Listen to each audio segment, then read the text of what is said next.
or 8, you can watch the show twice. Welcome to the program, and we have a lot to share with you as we get ready to head to Atlanta for the SEC championship game.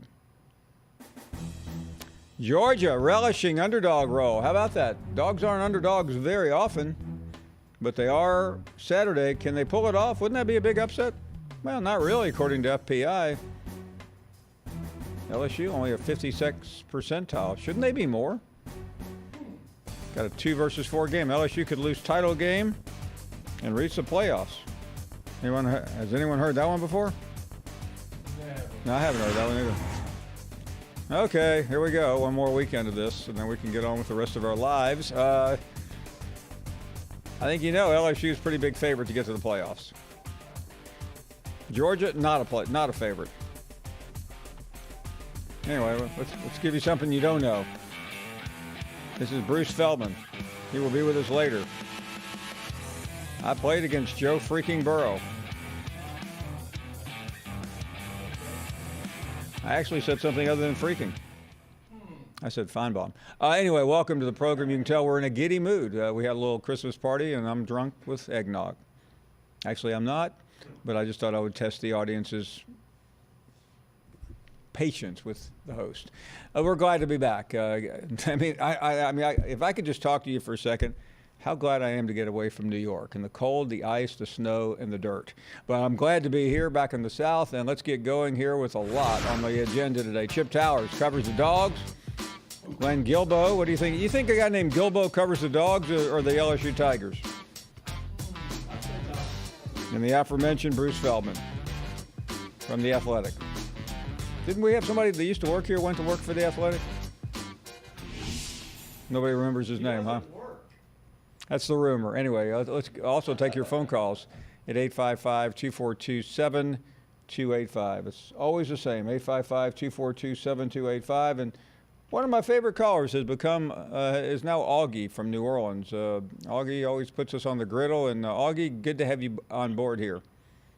Hey, Paul. I'm not going to put you in the griddle today, but, I can't watch your show, so I got to listen to the podcast. And I think this whole Alabama out of the playoffs thing is like an Irish wake. You keep talking about it long after the body's dead. But I think it's time to move on, headed to the ATL for the game. All right. I've been listening to your podcasts for the last few days, and I'm really shocked at the number of callers that are filleting you over your King is dead comments. That is that Saban and Bama, their total domination, the SEC is done. I didn't know you before you got to ESPN. And apparently in the old days, according to the regulars that call you, you were sort of an Alabama apologist. But you moved on to the big time. You're now at ESPN. And you'd lose total credibility if you kept carrying Bama's water. So I actually appreciate you. And I think you give out the right criticism when it's deserved. LSU is really becoming strongly relevant now. And to continue to talk about Alabama in the good old days, I think, it's over. It's time to move on. But I got to say, your name is become very popular in a lot of Internet articles, especially from the Utes. And as Judge Chamberlain Halleck from My Cousin Vinny asked, what's a Ute? And I see where the Utah fans and the University of Utah are firing you over the comments about their program, how you disparage not only the university's football team, but the whole state by not even wanting to step foot in it. And I do read they're bringing up the old Sugar Bowl where they beat Bama 31-17. I mean, they really did drub them that year. And I've seen Utah play a few games on Fox, and they're not bad, but I'm just skeptical of the competition in the Pac-12. It's really hard to judge how good Utah really is because, they're playing some teams that, to me, are suspect. But what's your take on for those who have not been following this, and if you haven't been, you're wise. I was on Get Up yesterday, and Mike Greenberg asked me about who I thought would be the fourth team, and I was just kidding around like I do, and I said nobody in the country wants to see Utah in the playoffs, and You would have thought I had declared war against that state because I've never seen more reaction. And by the way, the reaction from the Ute fans don't bother me, or whatever they call themselves. It's from the hypocritical, disingenuous frauds in the media who have to pontificate and position themselves as the self-righteous arbiters of mankind by attacking me. I mean, listen, I don't care that Utah fans are unhappy. They should be. They're a proud football program. They have 14 fans, and they should embrace every one of those fans. And the ratings from the state of Utah would put me out of business. But I've met Kyle Willingham before. He's a very good coach. I do remember the game in the Sugar Bowl that Alabama lost, really a national championship game against Florida in the SEC game, and they didn't care any more about the Sugar Bowl than Georgia did last year. I mean, if Utah wants to live off of what happened in 2008, all the power to them. As far as ever stepping foot in that state, I have never been to Utah. I've been close. They got some nice mountains. Yeah, I've flown over it. And you know what? I've lived 60 years and change and have never made it to Utah. You know what? I'm probably never going to. Well, you know, Paul, maybe that's what's missing in your life. See how much better your life could be had you been in Utah. But I will say this, though. One more thing. If Utah wins the national championship, then I will offer myself as a participant in their national championship parade. I would hope, if given an invitation, I will lead the parade in whatever city the University of Utah is in. You need to put something on the line, Paul. Something like, if Utah wins a national championship, you're going to wear a toupee. No, but listen, I just volunteered to go to Utah. What else do you want me to do?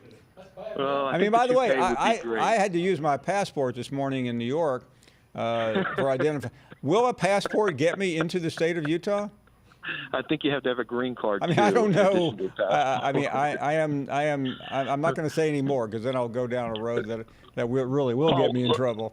One last question. But Augie, I will go to Utah if they win the national championship and participate in their parade, and I'll lead the parade. I'll wear. What's a Utah mascot? The Utes. It's an Indian.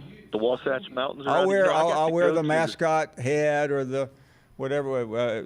Danny Brand, you're from Utah. What's it? It's a bee, you said?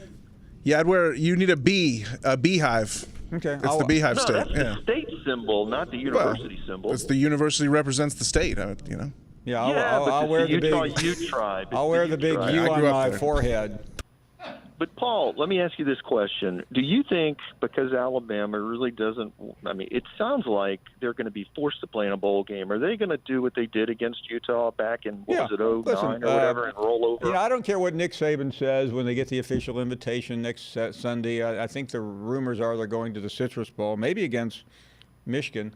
If they go there, Saban will talk about how excited – They will. They won't be excited to go there. Of course, they're not going to be excited. But are they going to do what they did against Utah to the SEC? And that was an embarrassment. Well, you know, by the way, it happened against Oklahoma a couple of years ago as well when they got knocked out. Okay. Well, anyway, Paul. Hey, have a good time and a good trip. And you never know, I might run into you. Take care, buddy. Can't wait. Anybody want to go to Utah? No. Have you been to Utah? Yes. What do you do in Utah? Salt Lake? Is the University of Utah in Salt Lake City? Yes. I was supposed to go to BYU once to cover a game, and I never got there.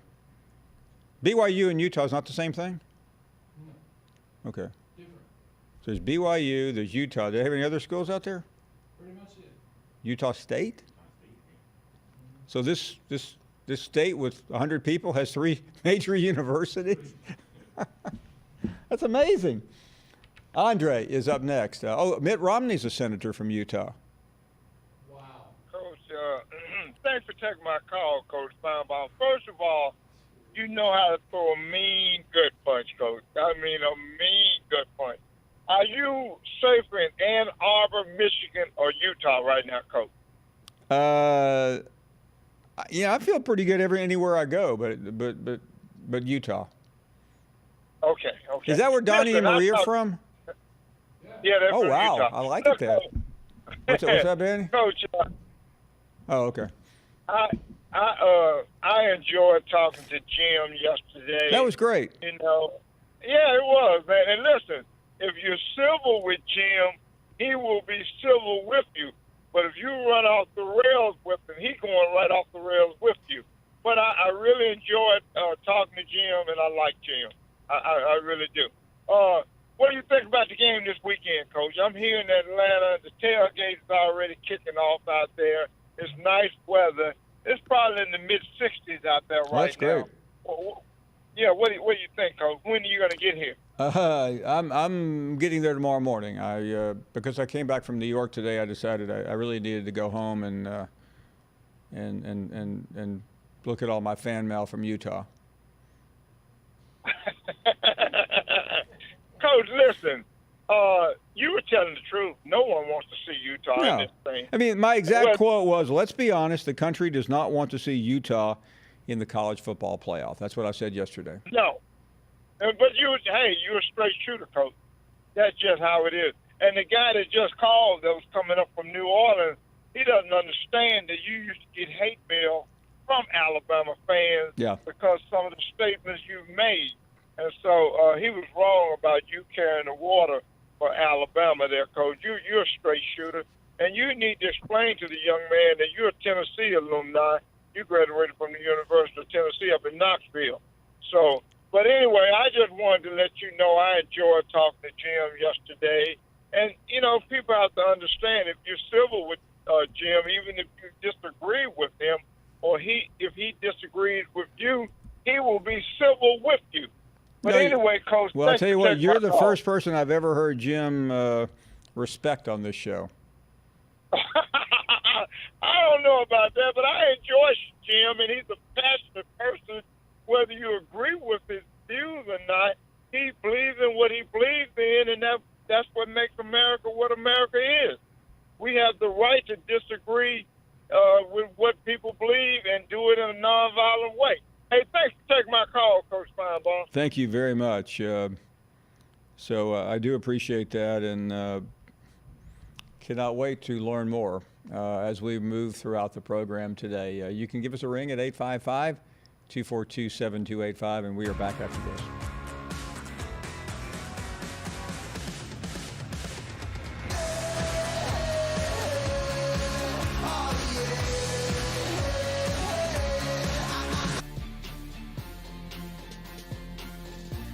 Well, we got all-day coverage tomorrow from Atlanta.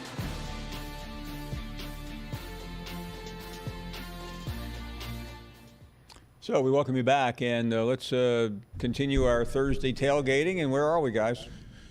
Well, Paul, Kubiak is already in Atlanta doing all the groundwork for our big show tomorrow, so I'm flying solo here in the control room, but we took the tailgate to my former home state of Utah, and they're not fans of you here, Paul. We got protests going on here on campus in Salt Lake City, and I don't know, Paul, this is not fine, Mom. They're pretty upset with this take. I mean, do you have anything to say to these protesters gathered behind me?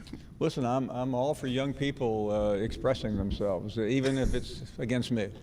Yeah, certainly that's democracy in action, but you really struck a nerve with this idea that people wouldn't want to see Utah. I grew up here, and I know what it's like to have sort of that chip on your shoulder of the big national media, punching down at you and making you feel you don't belong. To Utah's credit, I mean, they do live in a state where BYU once won a not even legitimate, but they won an illegitimate national championship by playing in some off-brand bowl. What's the Holiday Bowl? The Holiday Bowl, of course. People realizing, I think it was 1984. Michigan, BYU played in the Holiday Bowl and beat an 8-4 Michigan team, or 7 and claimed the national title. I mean, they wouldn't even be in the playoffs today. It's true. We used to joke about that when I was growing up, about how suspect that title was. Even as a kid, not really knowing too much about the machinations of the API and the AP and the UPI polls, I was like, how does BYU claiming this national title? But what's it like to grow up in Utah? It's difficult. It's harder to do if you're a rebellious teen like I was. It's harder to do rebellious teen things, but we managed and we found a way, and I got out as quick as I can. And to be honest, I haven't really been back too much since. Help educate. I don't know the answer. I mean, I know BYU is a Mormon school. Is it correct? Is the majority of the state Mormon? Yes, heavy majority, and I am actually not. Although I got nothing against people who are, and but it was different. It made for an experience growing up for sure. I remember watching Mitt Romney's speech about being Mormon. I thought it was a very poignant moment during that campaign. And something. I'm for anyone who believes in their religion, and anyone who believes in supporting the show too. 855-242-7285. Greg is up next. Hey, Paul. Thanks for taking my call. Thank you. Hey, I caught some early footage this morning of you informing Jalen Rose about the Michigan fan base, and he seemed to disagree. But I genuinely felt sorry for Jalen yesterday, trying to defend the University of Michigan. Yeah, it's hard to defend something that's indefensible, and you made the point to him that it's not a rivalry; it's an annual beatdown. And so the rivalry is when they alternate winning and losing. So I thought that was kind of funny. And did I hear correctly that Jim called yesterday? He did. Did he give you a photo of his yearbook? No. Okay, I was just checking because, when you were in Tuscaloosa, I showed up and I actually brought coffee thinking he would bring the scones that you had asked for, and he was a no-show. But glad to see he's still alive and doing well. Anyways, I just thought I would call and say that the team up north has to win a few games against Ohio State for it to be considered a rivalry, and hopefully when they hire a coach who can do that, then it'll be one. Thanks, and have a great day, Paul. Thank you, Greg. Jim is up next. Let me go. I didn't expect that, but let me address that old man. I'm not glad he's alive and well. I promise you that, and I mean that. I'm not glad about. And in other words, the feeling is mutual, you old goober. But what I called about, Paul, was seriously this. I'm trying not to get upset. I'm going to be sober, Paul. Do you honestly mean your statement that you made to Andre that he's the first person I have been respectful to on Jim, this show? He's the first person I don't remember you yelling at. See, there you go. You said something and now you change it. Well, Jim, I don't know how to break this to you, but I don't remember everything I've ever said about you, okay? Well, I've been respectful to you many times before you started being disrespectful to me. But here I go. I don't want to get mad. Okay, Jim, why don't let's start over. Let's be respectful to each other, okay? I appreciate very much, Andre, what you said. You're right. You're spot on right, exactly. I guess I'm like Trump in that respect, or he's like me. Oh yeah, or both. Jim, does everything have to be like Trump? I mean, is that your entire life? Do you revolve around the axis of the president? Do you have to interrupt me every time I call? I really kind of do whatever I want to do. Why don't you interrupt Greg, Paul? Well, why don't you interrupt Iman? I've never found anything to interrupt him about. You know why you do it with me? Well, he doesn't mention Trump every time he calls in. No, because I blast you about how sorry your show is, but I want to wish everybody a Merry Christmas in spite of you, Paul. Jim, we're still 3 weeks away from Christmas. Maybe Jim's not coming back. I thought it was a fair point. But listen, I don't care one way or the other about Jim's politics, but I do care about this show, and I don't really feel like everything has to be related to a political candidate. But if Jim feels like he needs to do that, then fine with me. Let's continue. And Dan is in Louisiana. Hello, Dan. Hey, Paul. Thanks a bunch. Paul, today I'm calling. I wanted to talk and tell you why I think LSU is going to beat the tar out of Georgia. Okay? Well, go right ahead. Don't keep us waiting. Okay. It's no doubt Georgia's good, but I think there's, just key areas across the board that they're lacking. They're saying Fromm's a game manager now, and that's not a good,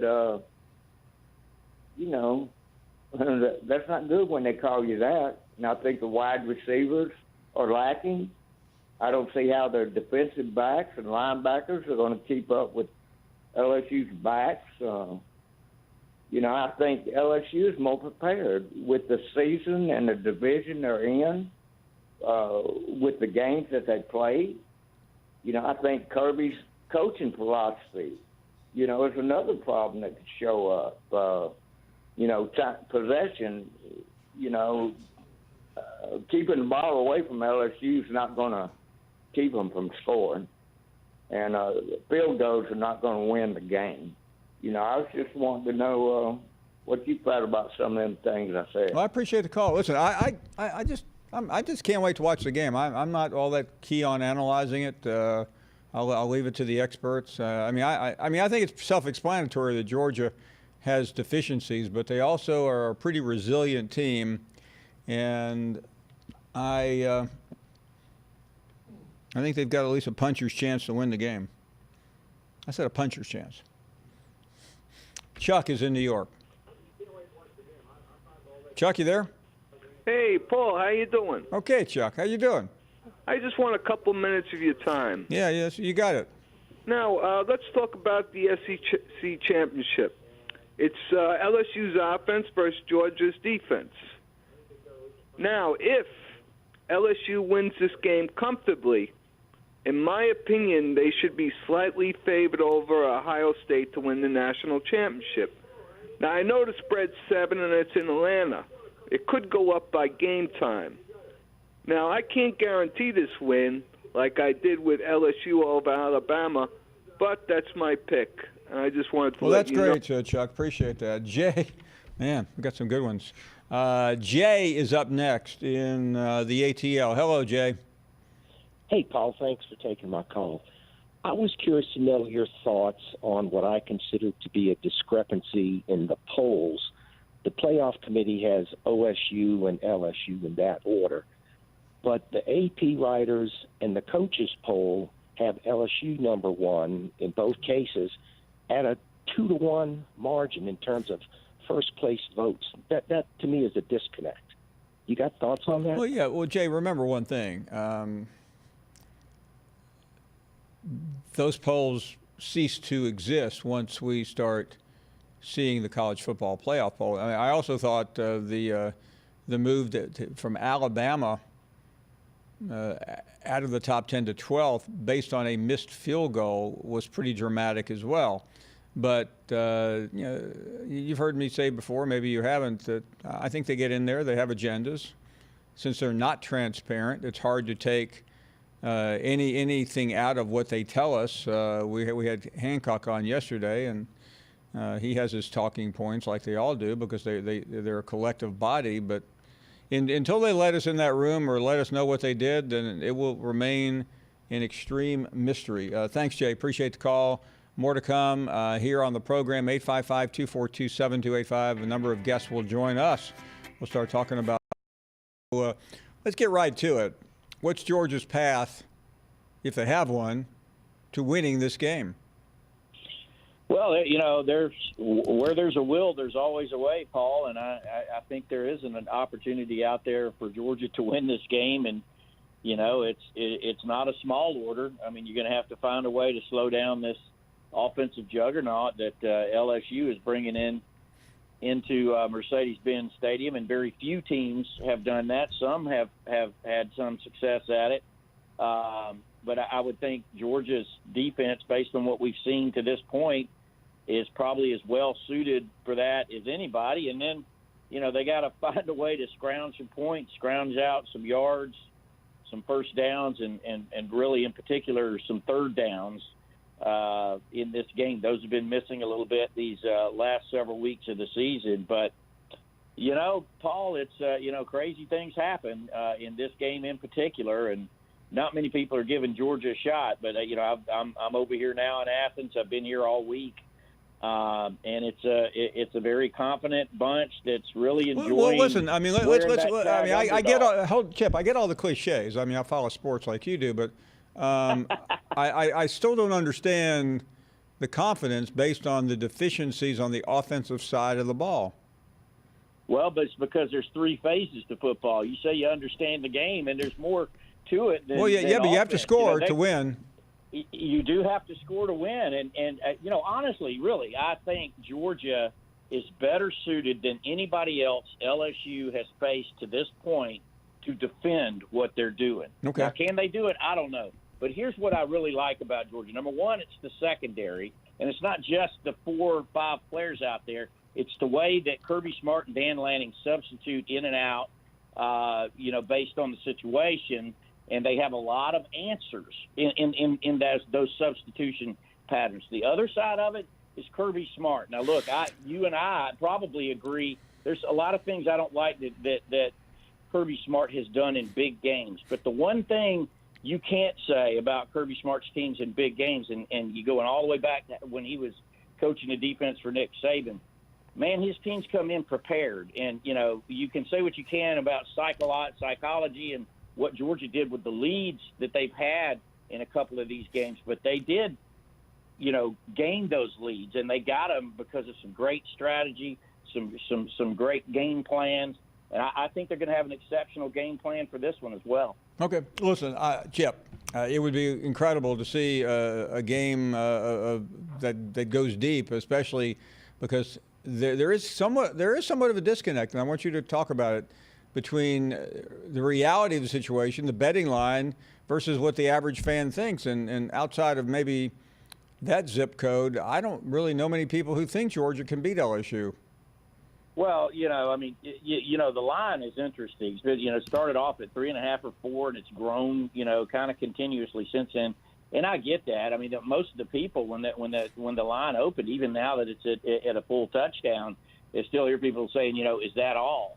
But, there's just so many more factors. I mean, I think Georgia has a lot of intangibles going for them. I spoke about the defensive side of things, but I also think, Georgia's got some offensive answers as well. And one thing Georgia does well is run in zone blocking schemes inside. That's not a strength for LSU's defense. LSU has several weaknesses. They're good against the run, but there's certain kind of runs they haven't been great against. And I sat here, Paul. You can read it on AJC.com. You can read it in the Atlanta Journal-Constitution printed newspaper. I was surprised by this myself. I didn't start this week looking at this game this way, but I sat there and broke down every single position, every single matchup, objectively talking to reporters from LSU, talking to fellow reporters on Georgia, just edge or even. LSU has the edge, Georgia has the edge or even. And Georgia had more advantages, just one more based on my quantification of it. But, I mean, this is not the lopsided game I think that the national conscious would have you think it's going to be. Okay, let's talk about those deficiencies, and especially those that are deficient that maybe could turn to a positive. What's the deal with Swift? How badly is he banged up? Yeah, now that's just a total unknown at this point, and I'm not sure what to make of it. You go in the game and he comes out of the game with his left shoulder wrapped up, and then I go back and look at the replays, and he never got his left shoulder hit on that play in particular. But, supposedly he's been dealing with a shoulder contusion for most of the season. And, the question for me, you were around, Paul, when Kerryon Johnson came into the game in 2017 with kind of a similar story. Kirby says it's a different type of injury, but suffice it to say a running back needs healthy shoulders when he plays because he's going to get hit on a lot.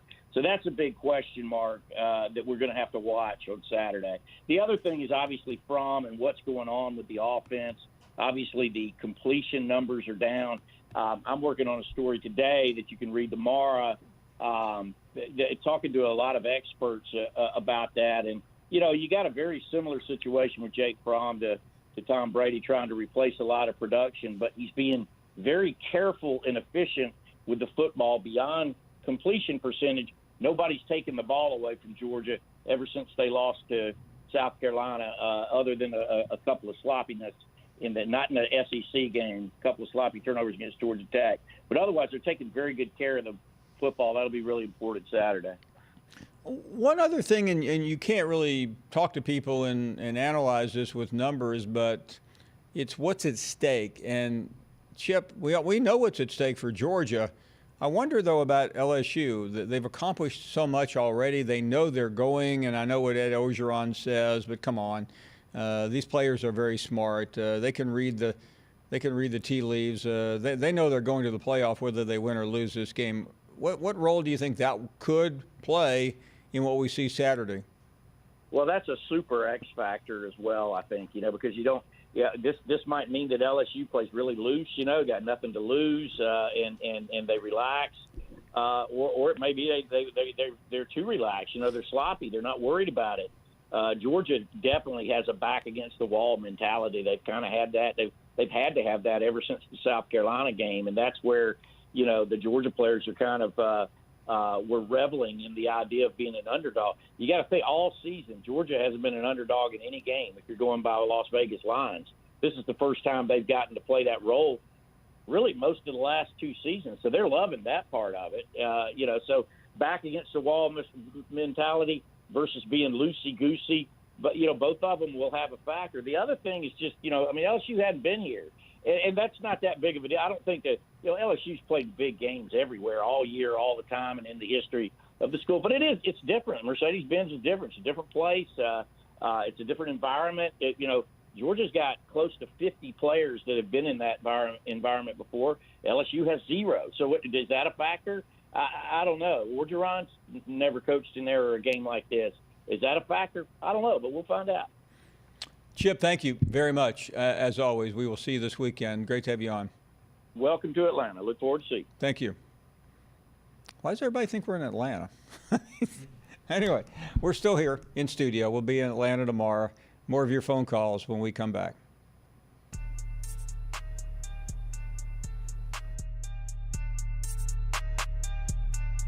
Obviously, Alabama lost on Saturday, and one of the things that we did when Bama lost against LSU was like, man, once Monday rolls around, why don't we all just kind of listen to Paul's show together? And we opened up the Slack room. We called it Paul, and we had some 300 people. But that's what we do. And one of the things that I love so much about Banner Society, I love our team, I love our group, and I love that we basically are trying an endeavor that wants to reach and connect college football fans, because all of us love the sport collectively, whether we like Florida or Utah or Oregon or whatever. By the way, you're not allowed to mention Utah on this show. Oh, okay. I was mistaken. But no matter where we live, we all love the sport, and that's what brings us together. And so in the different platforms that we produce content, that's what we try to do. What is it? Is there, or what is your target demo? Everybody. You like college football? Come through. Doesn't matter. You've never heard about college football? We got a podcast for you that's really, really silly, Shutdown Fullcast, that's going to treat the sport for really what it is, which is just absolute ridiculous. I mean, it's fun. It's meaningful. It's one of the most important things that I do out of 3 months out of the year. But some of the stuff a player catches a touchdown against his biggest rival and pantomimes urinating on the field. I mean, that's hilarious.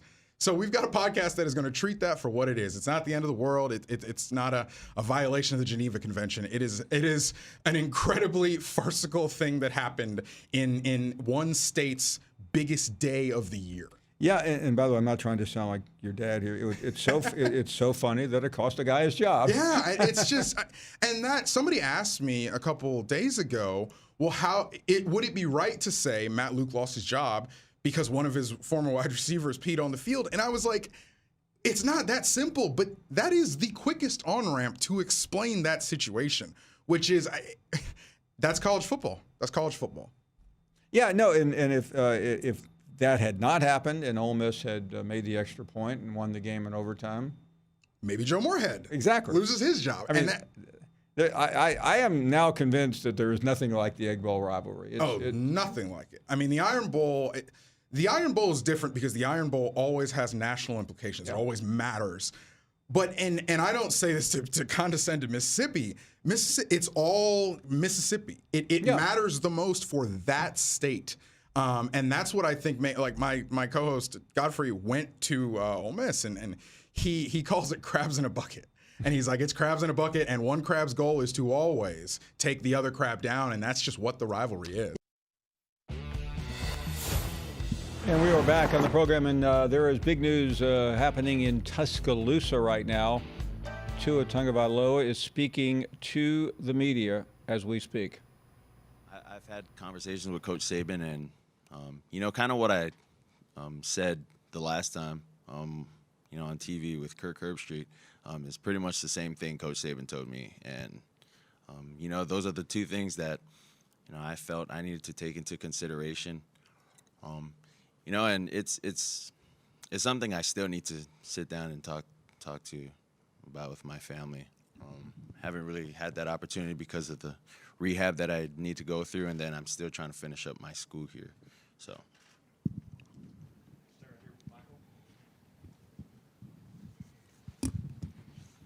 First off, did you have a timetable for when you want to make that decision? I don't. That's a good question. I don't. I've said this before. The decision could be tomorrow. Decision could be on the 20th, when the deadline is. So anytime between that, I'll end up making my decision.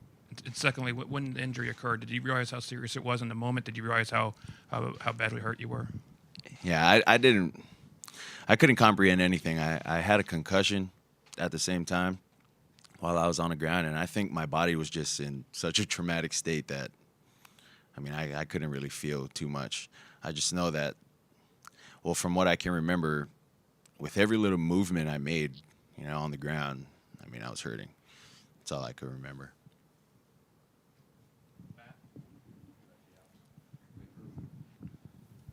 Two questions for you, too. First of all, whether it's here or NFL, is your plan and expectation to play football this coming season, next season? Yeah, I want to play. Anytime. I've played hurt many times. Over the course of 2 years that I've been the starter here. But I'd like to say this is just a totally different situation. This is a unique situation. This isn't something that I can rush. If I want to play to my full potential, I know that I can't just come back and play on it as if it were my ankle. So it's just something that I need to take into consideration. And I think a lot of what you just said, me wanting to play, I think a lot of that has to go into my decision making too, as to whether I stay or leave. And the second question, so I know you talked the other day just about the pros and cons of staying in school and potentially making the move to the NFL also. Let's say once you get your feedback, the feedback's that it looks like you're still a top 10, top 15 draft pick. If that's the case, like top 10, top 15, worst case scenario, would it be tough to pass that up? Yeah, I think that'd be tough to pass up. But I think there's a lot more to it than that in some aspects. I don't want to say too much, because I guess what me and my family talk about. They kind of want it to be just with me and my family, so that's all I can say about that.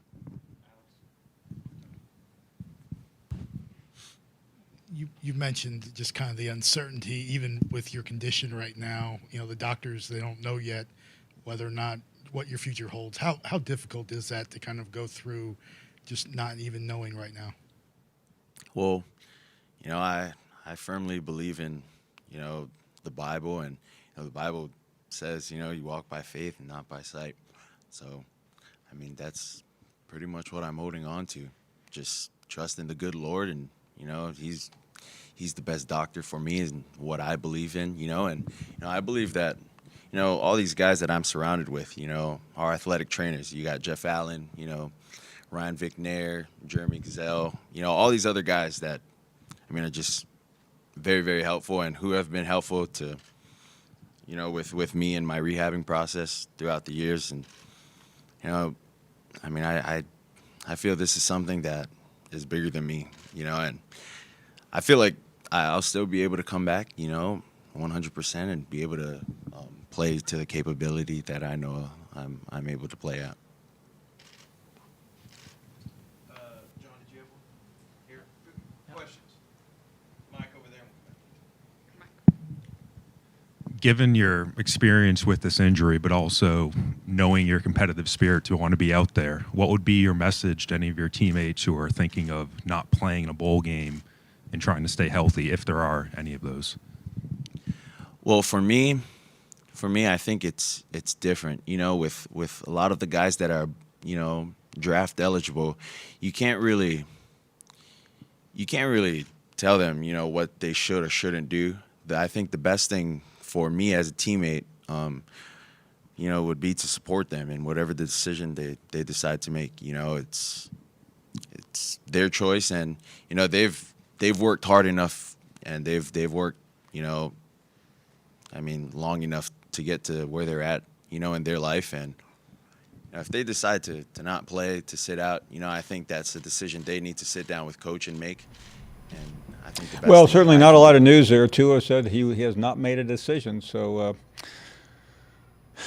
we thought there would be a little bit of news, but it was good to see him, and he looks pretty happy. We'll take a short break. More to come.